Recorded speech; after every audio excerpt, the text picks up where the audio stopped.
The Good, the Bad, and the Omen, even in its method in Terry Pratchett's works. Okay, so the title is an obvious reference to this film. Sergio Leone's The Good, the Bad, and the Ugly. I don't know if you're familiar with this spaghetti western masterpiece, but there is one thing at least that you need to know, and that is that there is a triangle. There is a bad guy, a good guy, and an ugly guy. Not so simple, though. Delimiting the boundaries and distinguishing between the good guy, the bad guy, and the ugly one is probably very difficult to categorize anyways, but the very concept of the good guy and the villain, sometimes it's really difficult to tell them apart, particularly when it comes to the Western myth of masculinities that require certain level of, what's the word for it perhaps, not being too pure-hearted sometimes, not to put too fine a point to it. So this triangle here is also something that I'm going to use when I'll be referring to the second film, well actually it's a series, that has inspired the title, and that is Good Omens, the nice and accurate prophecies of Agnes Nutter Witch. This is a book published by Pratchett and Neil Gaiman, which has now been turned into a rather successful TV series, an original production by Amazon and created by Neil Gaiman. Terry Pratchett died 4 years ago, unfortunately, so could be part of this project. So, here again, we find this triangular conception of humanity and the very idea of morals. So, the thing is that, of course, as I just mentioned, in the bad, the good, and the ugly, there are no moral absolutes. Nobody is absolutely good, absolutely bad. Nobody's perfect in any way or perfectly horrible. In this case as well, in this both the novel and the TV adaptation, what we are confronted with is the lack of moral absolutes. So we have the good guy in this case, literally an angel, Aziraphale, the good one, and he is a bon vivant and a bit cowardly, perhaps slightly cowardly sometimes, but very, very well-meaning. And ultimately, as you can see here, he is just very soft at the heart.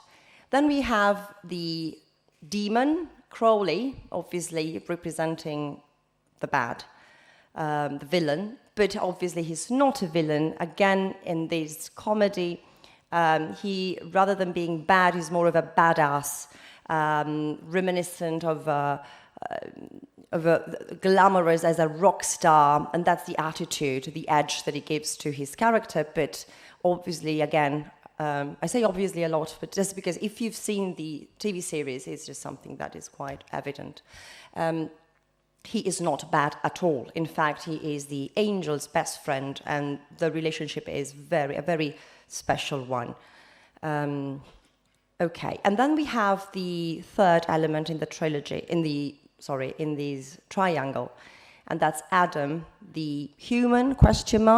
So technically he is the spawn of Satan. He is the Antichrist, but he only appears to grow into his powers for a very brief moment, and he eventually chooses, well, he reverts to his more angelical side, and eventually he is just like anybody else, any other little boy, little girl, just like his friends. And therefore the bottom line, again here, no moral absolutes, remember, is that humanity is whatever it means to be between the angel and the demon. It is to be neither fundamentally good nor fundamentally bad, just, fundamentally human. This is a quote from Good Omens. And this is what Adam, the young boy, ends up being. He chooses humanity over the almightiness of satanic powers.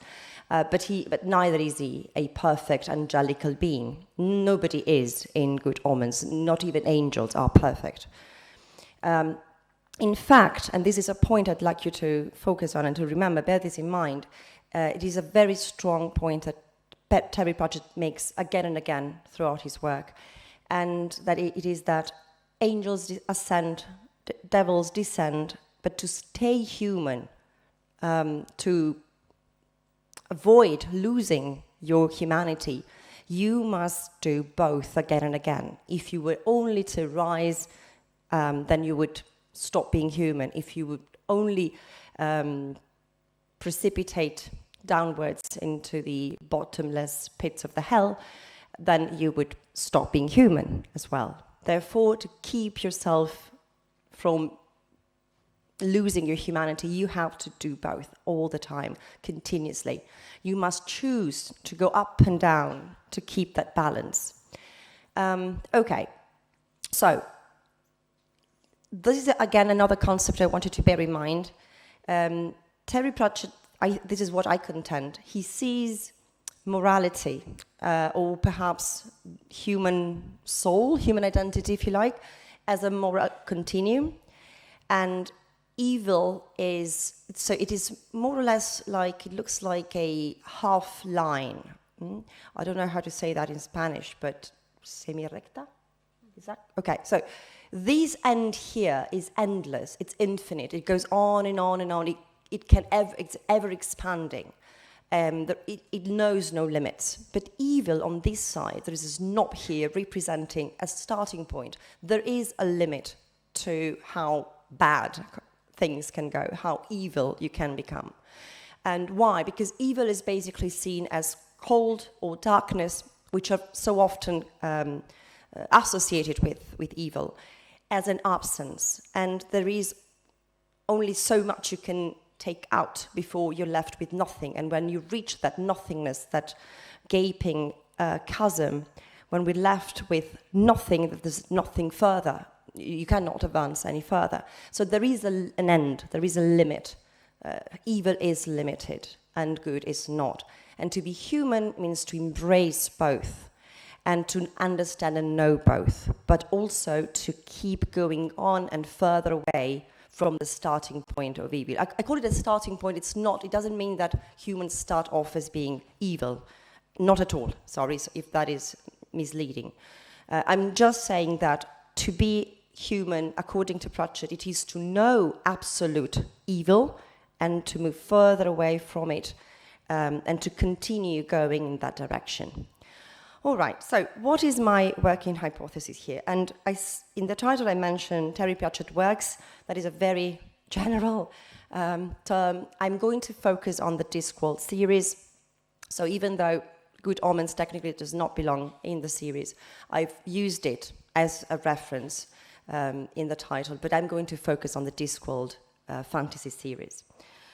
Okay, so my intention today is to elaborate on Pratchett's construction of humanity.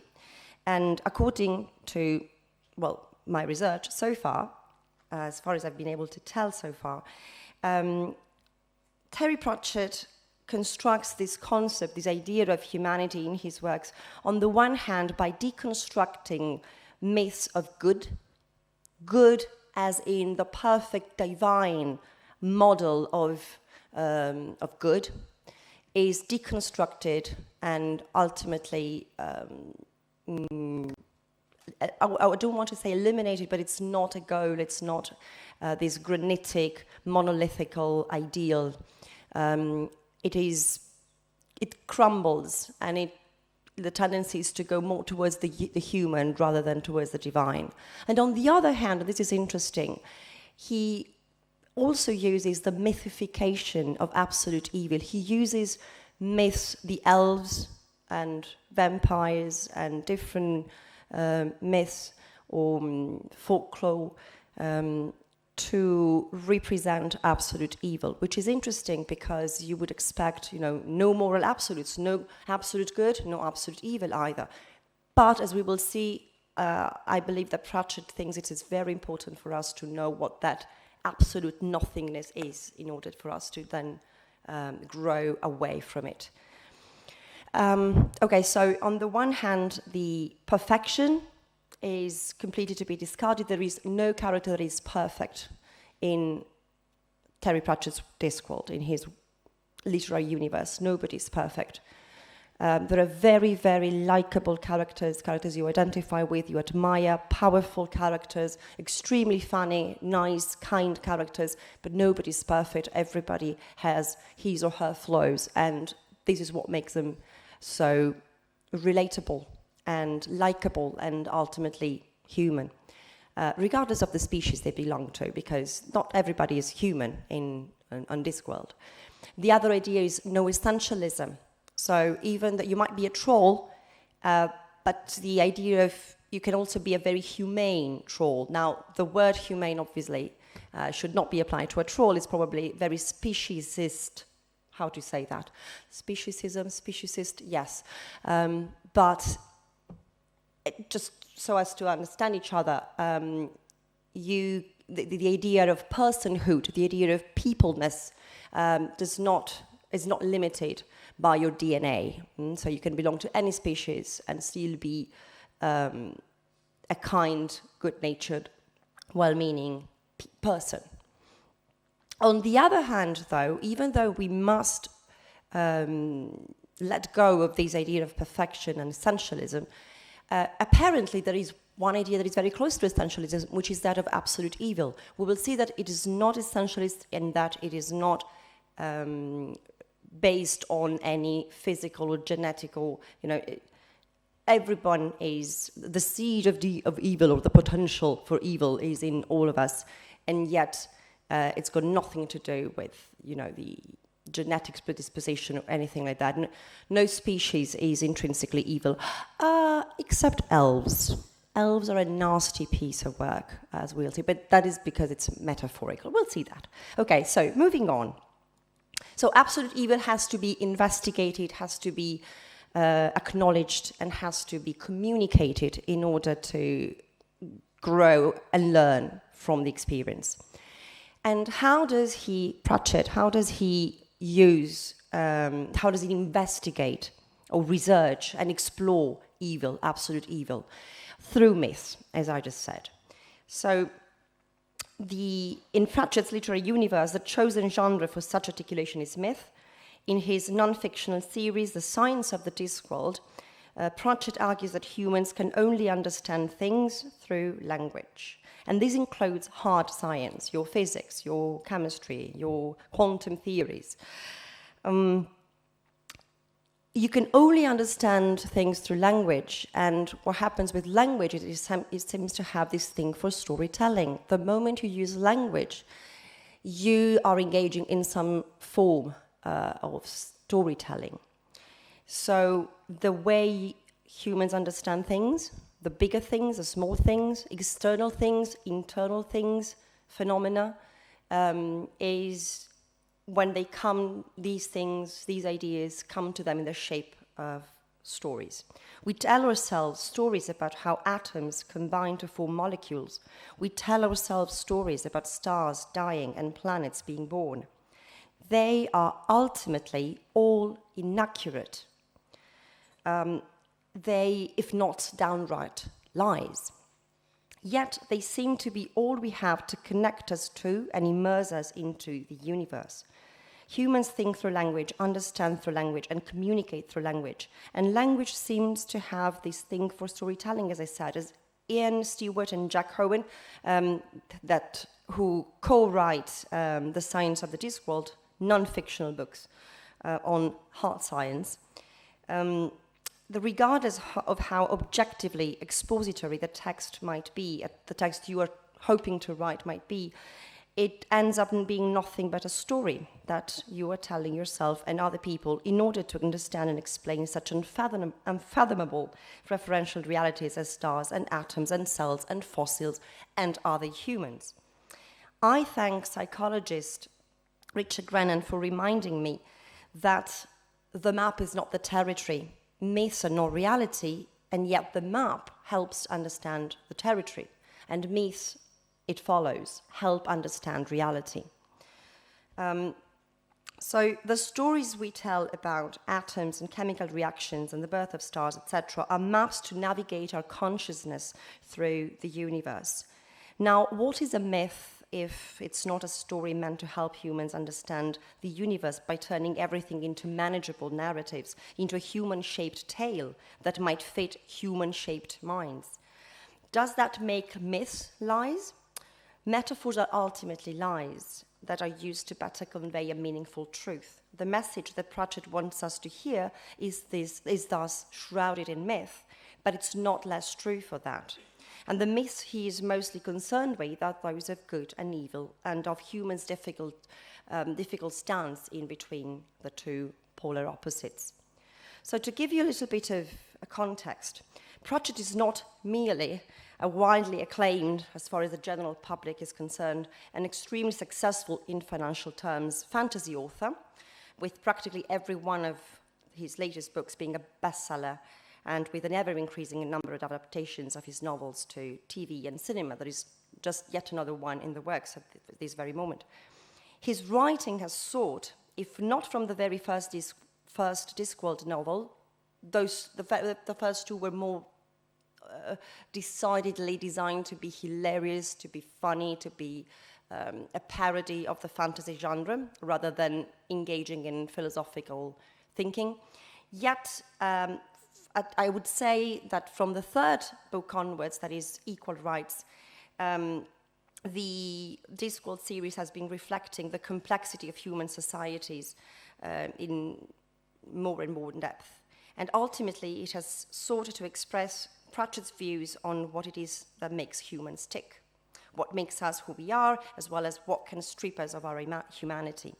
In short, it is my firm belief that, and here I quote my good friend Iker Alejos-Weskun, I believe that Terry Pratchett is ultimately a philosopher, one that just happens to have chosen the myths and the law conventionally associated with the fantasy genre instead of Greek myths and fables and parables. The 41 novels that comprise Pratchett's World series may be said to be an elaborated, yet organically grown attempt to use narrative to explain and communicate the unspeakable, existence, identity, mortality, and the attributes of peopleness, personhood. In particularly, the more we move along the Discworld series, the more we see Pratchett preoccupied with this idea of evil and its role in shaping humanity. So what is the Discworld? From a diegetic point of view, it is a flat disk, literally, a Discworld, slowly rotating on the backs of 4 monstrous elephants, which in turn stand on the shell of Granatuin, the cosmic turtle. In this universe, magic is real and woven into the fabric of the world. Wizards, witches, trolls, dwarves, vampires, werewolves, heroes, goblins, orcs, elves, and goblins coexist in not perfect harmony, but an increasingly comfortable level of harmony, we could say, except for the elves, as I just said. Those are just nasty, nasty creatures. So the Discworld, in this sense, is a map of the territory, the image I was using before. It is not the same as the territory. It is not ontologically the same, doesn't look the same, but it describes the morphology and the challenges of round world, which would be our world. So it is a map specifically of human sociocultural landscapes, of human metamorphoses throughout history, of ideological and religious understandings of human nature and of nature itself. It is a mirror, albeit a fantastically distorted one, of the planet Earth. And the inhabitants of the Discworld, regardless of the species, as I mentioned before, are all reflections of the various flavors in which humanity comes. The Discworld is not the Earth, but to read the Discworld series is to read about oneself and about ourselves, us as humans. Okay, what's the time?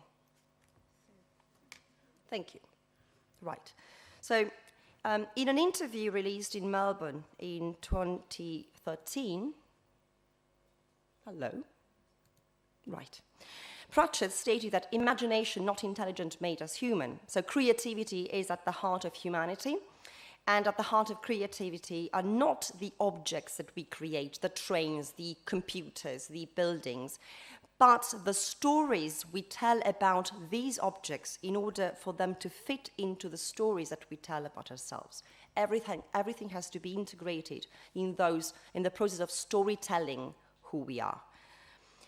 Witches Abroad is the first novel explicitly designed around the argument of stories, that the stories are central to human identity. People think the stories are shaped by people. In fact, it's the other way around. Of course, stories are reproduced by every generation. We have these collective stories, collective myths, legends, and ideologies, which sometimes can be discursively reduced to yet another form of storytelling. But it is important to note that while each generation reproduces the stories are then producing something in the next generation. So it is important to note that this notion of humans being shaped by stories, far from taking the agency away from humans, their agency away from them, restores human to their place of power. So it might seem as if we are victims to this storytelling process, that everything has been done and produced, it would just reproduce in our generation, but that is not so, because as Granny Weatherwax says, and Granny Weatherwax is basically Terry Pratchett's mouthpiece, the most profound, the most essential, perhaps interesting statements that to be found in Terry Pratchett's world are uttered by this character, the witch, Granny Weatherwax, the greatest of the leaders that witch don't have, because you know that witches don't have leaders, don't you? So find the story. Granny Weatherwax always said she believed that the world was full of story shapes. If you let them, they controlled you. But if you studied them, if you found out about them, you could use them, you could change them. This is why it's so important for us to look into these myths of evil, those legends, those folkloric renditions of absolute evil. Study them and then take the power away from the myth and change the myth into something that is manageable and that is human. So in The Hogfather, another very philosophical book by Pratchett, he further explores the relationship between narrative and human consciousness, myths and human identity. And this is what Death, a very recurrent character in the Discworld series, says to his adopted granddaughter, Susan. Take the universe and grind it down to the finest powder and sieve it through the finest sieve, and then show me one atom of justice, one molecule of mercy. And yet, humans try to act as if there is some ideal order in the world. Humans need to believe in things that aren't true. For how else can they become? So the idea is that we first create a lie, a metaphor, a myth, and then through the power of that ideal, we create reality. In this sense, and contrary to what Plato was saying in his philosophical description of myths and use of myths, it is not a demiurgus that is creating reality, that is shaping the world using ideals. It is us. We create both the ideas, and then we shape the world, and we see the world, and we give meaning to the world thanks to the ideas that we have created. Okay, so Death thus continues. Humans need fantasies to be humans, to be the place where the fallen angel meets the rising ape.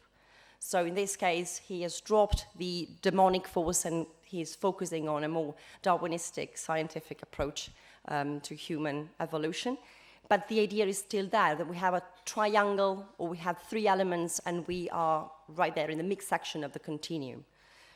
Okay, so moving forward, I think I'm just going to jump and have a look at what Pratchett's definition of evil is. Again, this is Granny Weatherwax talking and giving us this definition of evil. This is from Carpe Jugulum, a novel that it subverts the idea of vampires. Last year, in the third edition of this conference, I spoke about the fact that the theory I have that vampires and psychopaths or cluster B personality disorders are very, very similar, to the point that I think that vampires have been intuitively created to explain psychopathy in the way that now modern psychology is explaining it. And so it's not, I don't think it's just I don't think it's a coincidence that we have this definition of evil in this novel about vampires. There is a very interesting debate raging at the moment about the nature of sin, for example. This is another character speaking. And now Granny answers. And what do they think? Against it, are they? It's not as simple as that. It's not a black and white issue. There are so many shades of grey. Nope. That's Granny by the books. Pardon? There's no greys. Only white that's got grubby. I'm surprised you don't know that. And sin, young man, is when you treat people as things, including yourself. That's what sin is. And in this sense, sin equates evil. It's a lot more complicated than that. No, it ain't. When people say things are a lot more complicated than that, they mean they're getting worried that they won't like the truth. People as things, that's where it starts. Oh, I'm sure there are worse crimes, but they start with thinking about people as things.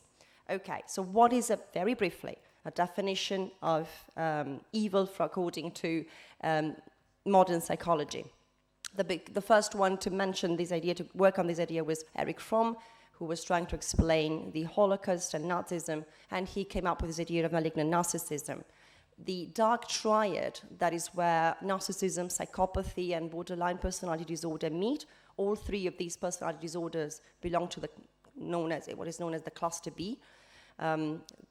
They all share, when they become the dark triad, is because they are so far into the deepest end of the pool that they are basically irredeemable and retrievable.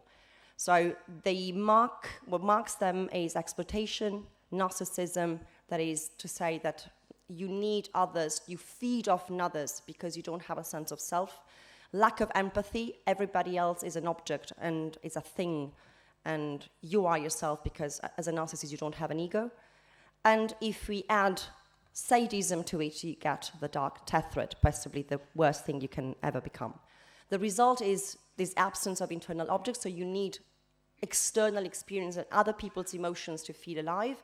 You reify and consume. You have to, just like a vampire, consume other people, not their bodies, but they, not usually, well, certain kind of psychopaths do, but you get the meaning. And they are parasitical in their essence. And ultimately what they do is self-destroy and destroy everybody else in the process. So if we look at this in the Discworld, we have two kinds of evildoers. Your regular, run-of-the-mill, just simple evildoers, your greedy, the stupid, the gullible, just people, normal people who, because of the wrong choices they make, they end up falling further and further towards the... How much time do you have?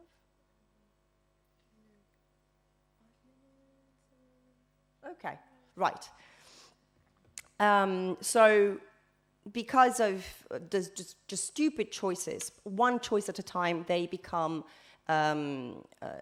they create evil. They're not evil in themselves, but they are generating evil. And so you would have your religious fundamentalists, social elitists, and then imperialists or racist, ethnic terrorists, and then your white-collar criminals, such as your unscrupulous merchants or dishonest bankers.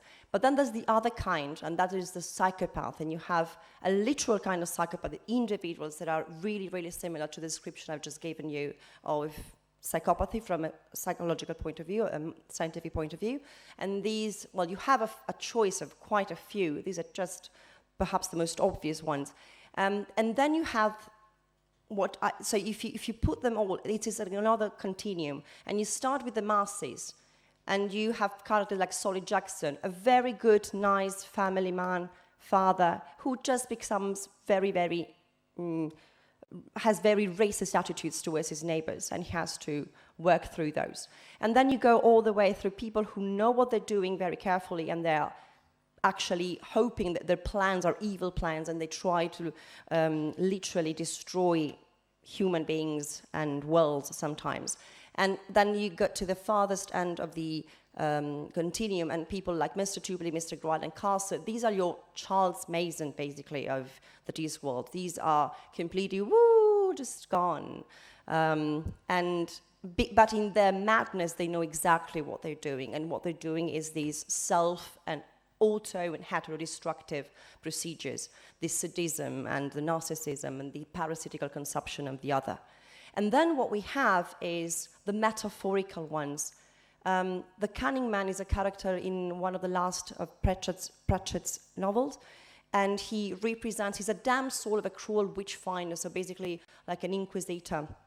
And at the same time, he becomes the embodiment of the dark triad. So he's symbolic and metaphorical because he is a cursed soul. He originally was a real man, more like a Casa or a Mr. Gryle, but then he becomes this mythical figure of just pure hatred. And if you notice, your power is only rumor and lies, she thought. You bore your way into people when they are uncertain and weak and worried and frightened, and they think that their enemy is other people, when their enemy is and always will be you, the master of lies. Outside you are fearsome, inside you are nothing but weakness. I feel this is both like a mythical representation of the psychopath, the dark triad, and at the same time is also like the human origin of Satan, of the devil himself. Instead of having the devil being created by God, I mean this supernatural divine figure, we have a human being becoming the devil, the embodiment of hatred. And so evil is in us. There is this dark force, and it is through the choices that you make constantly that you can avoid falling into the trap. And that's why you must always make these choices to stay up and down, and not get lost. Okay, so the other creatures that are become a symbol of evil, the elves. Pratchett draws on several mythical sources or folklorical sources, Shakespeare, obviously Tolkien as well. But what he does is subvert this description, and what they become is, again, a very clear, I think, description or representation of the dark triad that I just explained. So elves are wonderful, they provoke wonder, they are marvelous, they cause marvels, they're fantastic, they create fantasies, they are terrific, they beget terror. No one ever said elves are nice, elves are bad.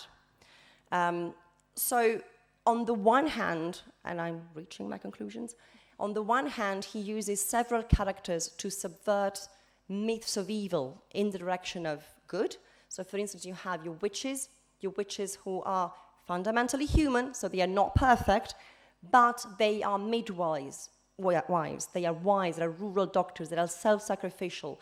And even though they are dressed up in this iconic way, they subvert that by turning all of these into a symbol of essential rightfulness and good, hard, well-meaning labor. The Granny Weatherbugs being the most important of these witches, and Teddy Butcher's mouthpiece, if you've heard it. So they're not perfect, but a witch is always on edge between the light and the dark, good and bad, making choices every day. It is what made her human. So they become like the quintessential human beings, a human being that is successful because it's successful in making the right choices every day, or most of the time, because witches make mistakes themselves as well. Then we have lots of human creatures like werewolves or vampires who, even though they are generally or originally as a species considered to be evil, then you have lots of individuals that grow out of that evil nature. It's basically nurture versus nature. Despite their genes, they are good. Trolls, dwarves, goblins, orcs, all of these creatures, they become human in that they are not essentially evil, not at all. They are just fundamentally people. And then the darkness within, this idea, this metaphor of the dark passenger that everyone carries around. So it's all about the right choices, because it's this battle that you are waging every day with yourself. But then there's this idea of absolute evil. And so we have the elves. They represent this glamour. And I'm just going to read. When they get into a world, everyone else is on the bottom, slaves. They take what they want, and they want everything. But worst of all, they hear what you think, and in self-defense, you think what they want. glamour. So what they represent is this, the charismatic and glamorous narcissist, the parasitical vampire, the Dracula from the 1931 version of the adaptation, abusive and Machiavellian and narcissistic and unempathic. Basically, they have no redeeming features whatsoever. And the same goes for the cunning man that I just said. He's like the ground zero of evil. He represents that knob, that starting point, that coldness, and is the human origin of the myth of the devil. So, conclusions. There exists a reciprocal relationship between myths and humanity. Any essentialist view of a group of people is to be discarded. Humans are on a continuum and continuously evolving. Humans have the potential for absolute evil, yet the potential for good exceeds the former. And absolute evil, like absolute cold, is strangely quantifiable and has a known limit. Humans are therefore like half-lines, limited on the one side in their ability to destroy and create suffering, and luckily unlimited on the other side in their ability to create and cherish and love. Thank you.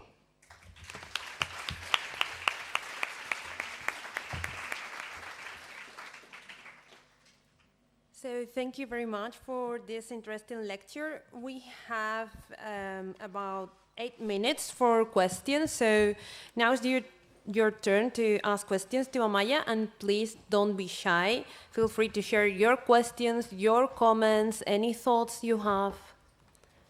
It doesn't have to be a question. You can just say something's on your mind.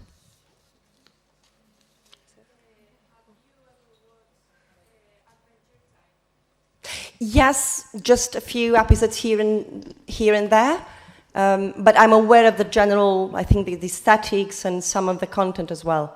Is this the boy with the dog with the elastic limbs? Right? Okay, yes. What do you think about Chris's Battleground? Because sometimes I haven't watched. I haven't watched enough, but I think it's a very interesting series. I should start watching it closer. So thanks for the taking due note of these, making a mental note. What do you think?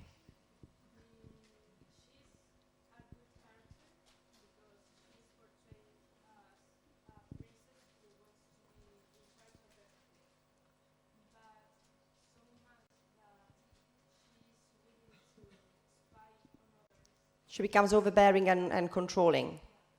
Mm-hmm.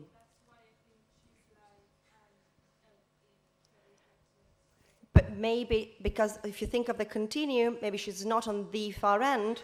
She's kind of, sometimes she's not perfect. She tries, she fails, she is a flawed character because she's human. Okay, good. Interesting. Any more questions? Monsters Regiment. Oh, it's hard to decide, but I would have to say Monsters Regiment. I think it's a standalone book. You can just read it and have not read anything else, and you will still understand and enjoy it. And I think it's brilliant in the way it depicts the challenges of gender and gender identity. I mean, it's not the funniest, but I think it's one of the most profound ones. Oh, yes, Mort. So that is the first one in the death. So you have like sub-series. In the Discworld series, you have the Witches books, and then you have the Ankh-Morpork Watch books, and then you have the books in which the main character is Death, and Mort is one of those. I think it was amazing to see Death becoming this external observer of humanity, and to see humanity from this like unemotional angle perspective. So interesting. That's so fun. Thank you. So I have a question too. So I think it's very interesting to see how those fantasy authors rework those concepts of good and evil, and how they tend to blend within humanity. Well, there are no absolutes, except when we talk about evil. So some characters are sometimes depicted as absolute evil. I see perhaps a similarity with Harry Oh, Potter. yes, absolutely, yes. Yes. I have a PhD student who is working on these ideas, and just talking to her, we basically agreed that in Harry Potter, nobody is perfect. Dumbledore has made mistakes. Harry Potter has this really annoying face, let's just put it like that. Everybody is just flawed, except for, and even Bellatrix, the worst characters, if you like, they have some features that redeem them somehow, okay? Not Voldemort. Yes. There is nothing there. And if you read the passage in which he's described as a child, that is what scientists believe to be the first signs, believe them to be the first signs of a psychopath. So it would fit with my theory of like these authors and humans and arts and the arts generally kind of intuitively depicting the psychopath as absolute evil.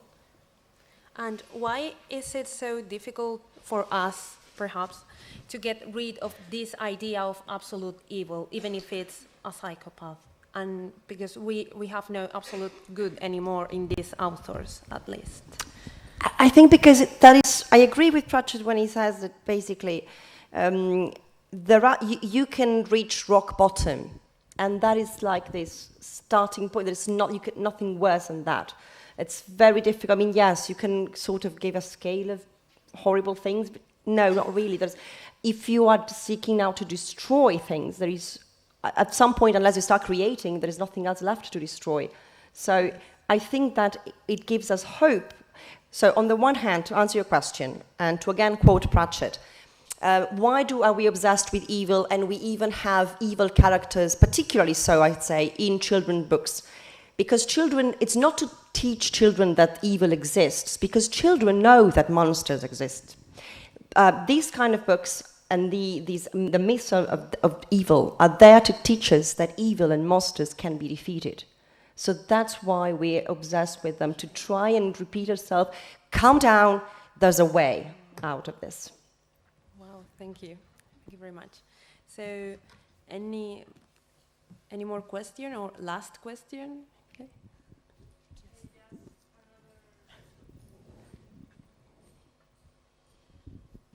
Just another more. Have you read Berserk? Berserk? Yeah, the manga. No. Yet another one for my list. I'm aware of its existence, but no, I haven't read it. It's really difficult to read it because it's like too gory. But, for example, the evil of the novel is always portrayed as an angel. And he does the most horrible act in the world, and yet he is seen as an angel, and I think it's really curious because... So people perceive him as an angel. And the good boy is perceived as an evil, as a demon. So I think it's really curious. They're inverted. Well, that's actually, again, going back to the DMLA and the American Association of Psychology. One of the things they've been investigating or researching, I should say, is the fact that the most successful psychopaths are the ones that are the best at disguising themselves. Otherwise, they wouldn't survive. I mean, once the mask slips and you can see what's beyond that, the mask is just so horrifying, there's no going back. So they're very good at keeping up appearances. And sometimes we all know it's so easy to scapegoat somebody and to have the little boy with the glasses to become the scapegoat and being bullied in a school, just as an example. So I'm sorry, but we're running out of time, so we have to stop here. I want to thank you very much for your attention, and thank you very much again, Amaya, for your conference. Thank you.